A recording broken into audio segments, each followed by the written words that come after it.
Hello, everyone. My name is Christine, and I help people navigate through difficult life transitions, trauma healing, and transformation from survival mode to living a soul-aligned, embodied life. And today I thought I'm going to talk a bit more about when you start trauma healing or any kind of healing work. And I already mentioned it in another video that it's a very good idea to align yourself with your own light stream, soul stream, pillar of light, vertical connection, whatever you want to call it. It simply means that you basically take your own soul on board because she knows better. Because we are so... we're so influenced by our mind, by our ego mind, and that one is very programmed and conditioned since early childhood by our environments, by the world we live in, and also, of course, we're impacted by our deepest wounds and traumas, and all of that, or most of it is probably on a very subconscious level, so we're not even aware of it. So it's basically setting your compass to true north, to a guiding star that knows the way, that knows the right direction, much better than our ego minds do. And of course also, and that goes hand in hand, the soul-heart connection, and then ground that into the earth, because many of us, especially when we have lots of unhealed trauma, and at least I know that was very true for me, one of my main coping mechanism or trauma response was escaping into magical worlds, escaping into fantasy. I was just not really here. I was like somewhere else, like hovering above somewhere. And I was very, very ungrounded. And that took me a long, long time to even get into my body, to connect to the earth. I'm going to talk about that another time. But just establish your vertical connection with your soul, your heart, and the Mother Earth connection. And I think it would be a good idea to get more clear on what that means for you, because your soul is not writing you an email with a 12-step plan on how to do it. Unfortunately, it doesn't work that way. Yes, the universe will start to support you and things will align, and you will probably, your intuition will get better, and you will, while you walk the path. And sometimes that includes taking a step before the path appears before you. It's like a leap of faith situation. But the next step will always appear before you. So you take it step by step. But it's still a very good idea that you have your own idea of where you want to go and what you want in life. So I'm not talking about this whole thing back then, the law of attraction and the secret and all the craziness with the vision boards and manifestation, and I want the car and I want the dream job and I want the perfect house and I want the perfect relationship and I don't know, a diamond necklace, and all of that there's nothing inherently wrong with it, but it's still very ego mind based. And as I said, the ego mind is impacted by and influenced by our subconscious patterns, our traumas and wounds and limiting beliefs. And maybe we there is always that unspoken, if I only have my perfect job, my perfect relationship and the money and the success and the partner, then I'll finally be happy, then I'll finally look good, then I finally have other people's attention and whatever, their validation. And yeah, that's just a bit of a lower like motive or energy around it. So we want to go higher. And again, there's nothing wrong with it. And if you already know that, for example, you want to go traveling, or you want to move into another city, another country, or I don't know, something like that, that's great. Then don't throw that out of the window. Absolutely not, because it's probably your own soul telling you something already.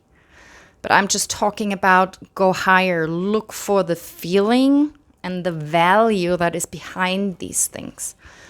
Like, for example, for me, I felt so trapped and limited and imprisoned and unfree my whole life that I always, since I was little, I always had this crazy hunger for freedom. And I wanted adventure and freedom in my life. And I already was, I don't know, like maybe 10 or something. And I always wanted to see the world. And I had this poster on the wall about, I think it was New York and the Brooklyn Bridge and the skyscraper view. And I always looked at it and I felt this,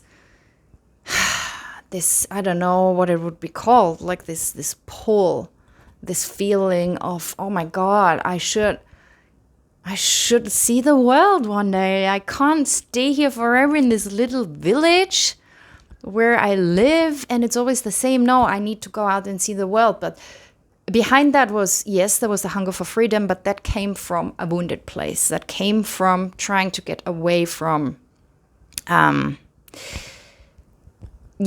inner and outer prison of a dysfunctional family environment and so-called friendships that were, let's say, not very healthy either, and lots of other things. So it's a twofold thing. Like, yes, there is a true desire and a true value and a true soul's desire behind it, but also there could be more subconscious motivation that makes you want certain things. So keep that in mind as well. But for example, for me, my value was freedom. And then when I left my old life behind in 2011 and I started backpacking through Southeast Asia, and that trip changed my life. And then I moved to Thailand and became a scuba dive instructor for about 2 years. And then things changed again, and I went to India and I started the healing journey, and then lots and lots more followed. But it was this drive for freedom. I wanted to be free, and at that time it was the exact right thing to do. It helped me to get out from that very restrictive place I lived, and from that very, very restricted life I lived. And it helped me to get away from toxic people and toxic relationships and toxic dynamics. And then I tipped the scale a bit too much in the other extreme. I overdid it a bit. I was very, very caught up in that kind of intensity and living in extremes. The freedom, the desire for freedom was still there, the adventure, I wanted to stay young, wild, and free forever. And I was already in my 30s, and I didn't care. And yeah, it was pretty amazing at times, and it was pretty fucking difficult at other times. But the value behind it was freedom.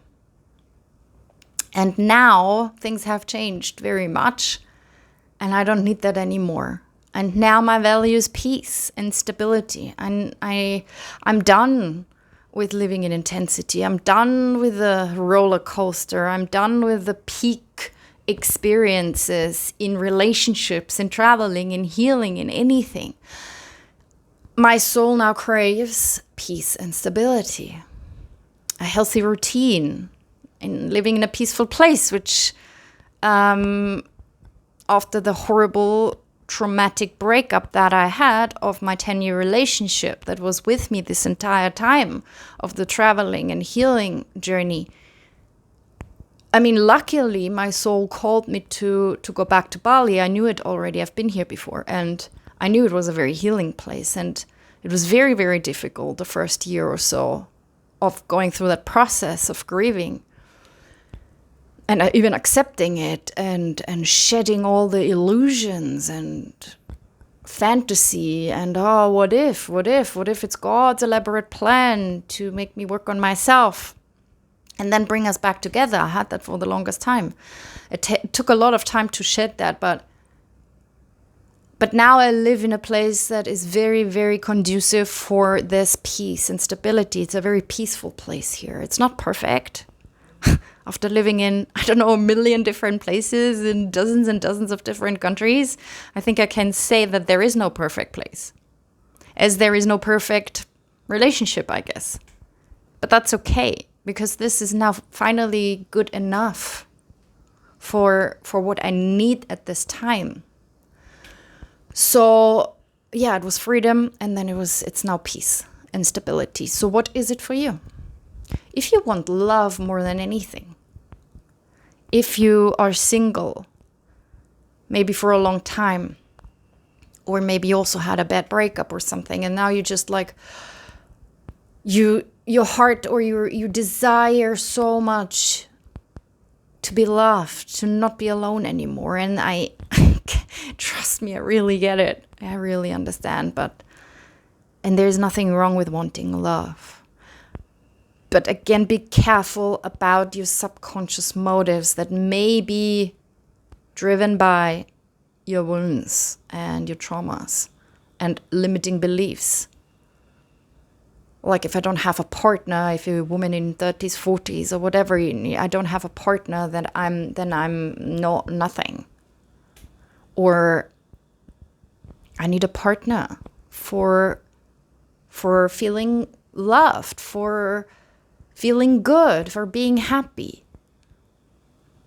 Like, ask yourself what the motivation behind is, because again, there's nothing inherently wrong with wanting love and wanting a loving partnership, but if it comes from a place of I need, that could mean that you don't have it cultivated within yourself.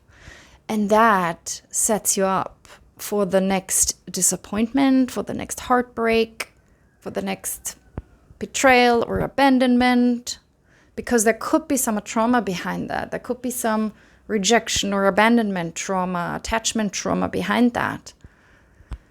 That inside of you lives a little girl or a little boy that feels unloved and unworthy and needs someone else to feel loved and worthy. Like, if I have someone who loves me, then I am okay, then I am worthy. So, yeah, then I would encourage you to still take that love as your guiding light, but start to give it yourself. Start to accept all the parts of you, all of your shadows, all of your wounds, all of your feelings, and start to love yourself by, for example, best way in my opinion is to start the inner child work with the reparenting. Start to make contact with your inner child. Start to give that child the love that you maybe never really got from your parents, or maybe not consistently. So fill yourself up with that love that you wish to get from somewhere else. And the more you do that, and the more you love yourself, and the more you're actually content with who you are and where you are in life without needing someone else, that's when it usually happens, more like organically. And that's also when you are very likely to attract a true good partner, maybe even a soulmate, but without all the karmic components, without all the attachment wounds and the codependency and the enmeshment and all of that stuff that might be there when you are unaware of having that yourself and you haven't even started any kind of healing work, then we tend to attract someone else with a very similar wounding and a similar frequency. And that usually, I guess not always, but usually that also correlates with being a karmic relationship that you already have met in I don't know how many lifetimes, with a very similar pattern, with a very similar wound, and with a very similar, maybe open, ending that needs closure, which is usually making peace this time and moving on. So please save yourself that same heartbreak that I had to go through this time more than ever, but also before many times. So yeah, love is a great thing, but please give it to yourself first. And anything else, I mean, again, there's absolutely nothing wrong with wanting to have a secure job and a good income and a nice house and a nice car. The value behind that would probably be security, stability, maybe financial independence, maybe abundance, success. All of that is great, but also look for what could be behind it, what could be a subconscious motive here, where you're a bit like lying to yourself.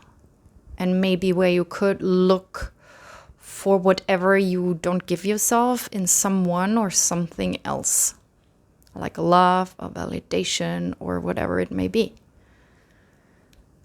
So yeah, I think that's already enough for today. Look for, what do you want? How do you want to feel? More than anything, ask yourself, how do I want to feel? Like, if there were no problems in your life, if you didn't have obligations, if you didn't have that stupid job or that partner or whatever it is, just forget about this for a moment and feel into your heart and feel into yourself and take your soul on board and feel your body and ask yourself, what do I want and how do I want to feel? And you will see. Like, for example, if the thought about freedom and adventure and going traveling and seeing the world makes you feel expanded and excited and maybe a tiny bit scared, but mostly expanded and excited, that's your soul telling you something. There is something there. If it makes you totally constricted and heavy and scared, then it's probably not for you.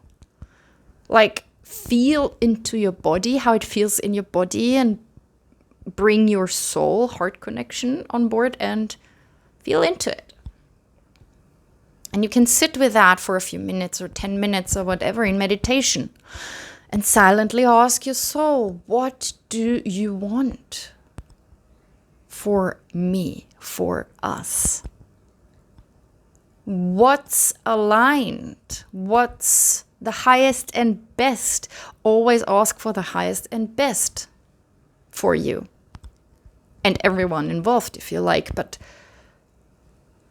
ask for what's the highest and best for you, and feel into your heart and feel into your body, and you will know, you will start feeling it. And maybe not, but because it could be that you're very disconnected from your heart and from your body and you don't know how anything feels, and maybe you're completely numb, and that's totally normal in the beginning. So don't worry about that. You can always just start and come back later. And also, these things will change. As I said, for me, it was freedom and adventure and the crazy stuff. And for almost 14 years, I did that. And then it changed. Now I have peace and stability. So, it's not like this is a forever thing and it cannot change. And it also doesn't mean that you're not allowed to want the job and the car and the house and the relationship and whatnot. You can totally write all of these things down, but try to find the highest energy, the highest value, and how it makes you feel. And there you have already a GPS thing, you have your true north with your soul, heart, earth direction in your body, but then put in a destination. Where do you want to go? And look for how it makes you feel. Is it peace? Is it freedom? Is it love? Is it connection? Is it abundance? Is it your life purpose? Is it being of service? Is it fun and joy and playfulness? What is it? Creativity? What is it? Okay. And then you can just write that all down and keep it somewhere safe. And let the universe guide you. Let your soul guide you the way. And just take it step by step and trust. Just trust. Trust that things are working out for you always in your highest and best, even when it doesn't look that way. Because sometimes things have to be cleared first, have to be released first, have to end first, before something good and new can come. Sometimes you have to make space by clearing out the old that is not aligned anymore, which could be your job, your current relationship, or wherever you live, or however you earn your money, or whatever it is. And if you're watching these videos, when I say I guide people through difficult life transition, maybe you're already there. Maybe things have already started crumbling. Then you're definitely in the right place, because that happened for me many, many times, brutally. So, yeah.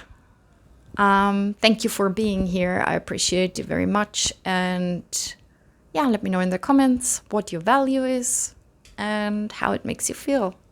And I wish you a beautiful day and see you soon. Bye-bye.